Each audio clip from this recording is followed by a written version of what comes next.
Hello everyone, and welcome back to my channel, Dark and Creepy. All stories are written and narrated by me, MC Allen. My town has an urban legend that has been passed down for decades now, dating back to the Great Depression. From this urban legend, everyone in town has become great at locking their windows and keeping doors shut during the night. It is said that if you keep your window open or a slight crack in the door, the Click Clacker will crawl its way into your home.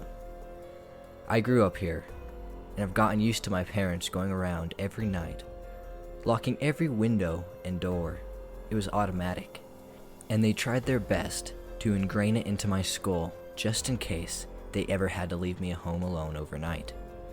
Now, I never saw the Click Clacker, but only ever heard the rumors at school about it. Some said it had an ugly human form, but its skin had a zipper stitched into it that supposedly went up the side of its face. The zipper wrapped around the thing's deformed body, and that's why they call it the Click Clacker, because that was the sound it supposedly makes when it's crawling on the floor or brushing against your windowsill. Even the thought of the thing scared me to death every time I heard about it. Just imagining skin being held together by a zipper that would clack against the floor as it crawled towards you. Ain't nothing worse than that. My fear of the thing only grew as I got older and got into middle school, where the rumors of the Click Clacker grew to such a point that the kids were trying to test if it was true or not. However, the police found out about them and they were all arrested. Their parents were enraged when they found out about their plan because they knew how stupid it was. It's illegal in my town to walk around the streets at night and to also leave open your windows and doors at night because of this stupid urban legend that has everyone so scared. I wish I could go out and have sleepovers with my friends, but my parents, in their own words, said, "Don't want to risk it." Again, I've lived here my whole life and made it to middle school without seeing a sign of the Click Clacker even once, but my town is filled with paranoia about it. My parents are leaving me home alone tonight because they're going on their first honeymoon without me. Since I'm 14, they think I'm old enough to stay home and know all the rules regarding locking up the house. It doesn't matter how old I am. I'm tired of living in fear of something that the adults could have all easily made up to scare children into not leaving the house at night and making sure to keep everything locked up. Tonight is when I'm going to test to see if the Click Clacker thing really is real, and I've been mentally creating a plan to safely do that. If the thing can't break through a simple glass window or wood door to get into a house, then it shouldn't be able to break through the bathroom door, which I plan to be hiding behind. So when my parents kissed me goodbye in the evening before they drove off, I was already prepared to encounter the beast. With a simple camera, I was going to get proof of the thing, even if it was probably most likely all made up. So that night, as the sun was falling down, I opened up one window that was on the side of the house, but not too much, because I didn't want to freeze. And then I set up my camera so it would be able to view the window and record if something crawls through it. After completing these two parts of my plan, I went and sat at the wooden table while eating some frosted flakes. It was then that I heard something slam on the other side of the house. With so much force, the noise caused me to knock over my bowl of cereal. Glancing outside, I noticed the sun hadn't gone down yet, but nonetheless, I ran to the bathroom, slamming the door as I entered. As I intensely listened to the sounds coming from outside, I heard the crunching of leaves, and my heart pumped ferociously. Then I heard someone knocking on the door. Still scared to death, I shuffled over and opened it to find my neighbor Phil with his hands on his hips. "You left the window open past the required time to close it. Your parents were smart to have me check to see if you locked the place up." "Oh really? I thought for sure I locked everything up," I said, trying to act innocent. "Well, you need to double check everything just in case, because you never know. Anyway, I wish you well, and don't stir up too much trouble with your parents being out and all," Phil said as he turned and walked to his own home. I closed the door, but observed him from across the street for a little bit, to see if he was going to come back. He wasn't, as I saw the shades in his window light up from the TV screen inside. So I decided to clean up the spilled cereal and finish eating. When I finished that, the sun had gone down, and I was ready to reenact the plan.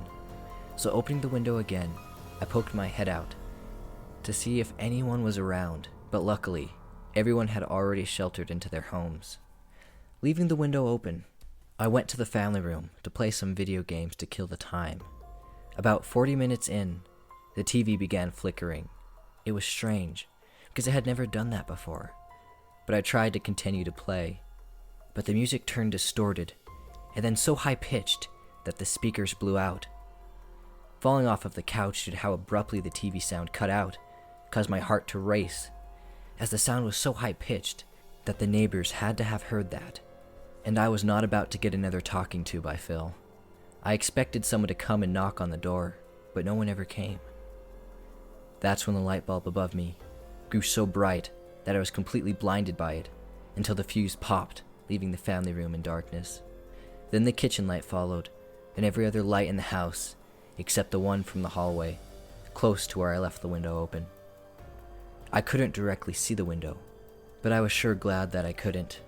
In shock, I heard the sound of a zipper clacking against glass. In my heart, I knew what was making it, and so I quickly darted to the bathroom and locked the door. Like before, I was listening to every sound that echoed from the hall. I now understood why everyone in town was freaked out by this urban legend, because it was true, or someone was playing an elaborate prank on me. Whatever was outside finally made it past the window as I heard it thump against the floor like a piece of dead meat. The tile caused its clacking to grow as it seemed to drag itself across the floor with deep, heavy breathing. The wooden bathroom door had a small crack in it that was there before we bought it, and so I peeked through. I didn't see anything, but a sort of pale darkness with a bright white dot in it. But that's when I heard the zipper rub against the door I was next to, creating a terrifying sound. Bouncing back, I realized that the thing was looking back at me. I was mentally freaking out as the clacking sounds grew as it tried to break through the door. I jumped in the bathtub and drew the curtain so at least the thing would not be able to see me. All through the night, it was crawling around, trying to get me, traumatizing me to this day of hearing any sharp and subtly pointed sounds. Laying in the tub, regretting everything I've done, I hear the clacking suddenly stop, and a scratchy, muttering voice whispered, "You're mine. You just don't know it yet." Then the thing began to crawl back away to the window, but I didn't move a muscle, as I heard it leaving, pondering on the eerie words it left me with. In the morning, when the sun was brightly shining, I opened the door to find streaks of blood that were spread across the floor. I now understood why everyone in town was so afraid of that thing. After gazing at the damages to the TV, speakers, and lights, I knew my parents weren't going to be happy with me when they got back, so I spent the day cleaning everything until it was night again. I made sure to lock the entire house tonight. That's when I remembered that I left the camera recording that night, and so I watched the film, horrified to see the creature come into my house and how disturbing it looked. I zoomed through the tape, but never saw the point where it actually left. My heart began rushing as I frantically kept scrolling through the tape, but not finding a single time it left the house. It was then I heard the attic door creak slowly open, followed by the click clacking.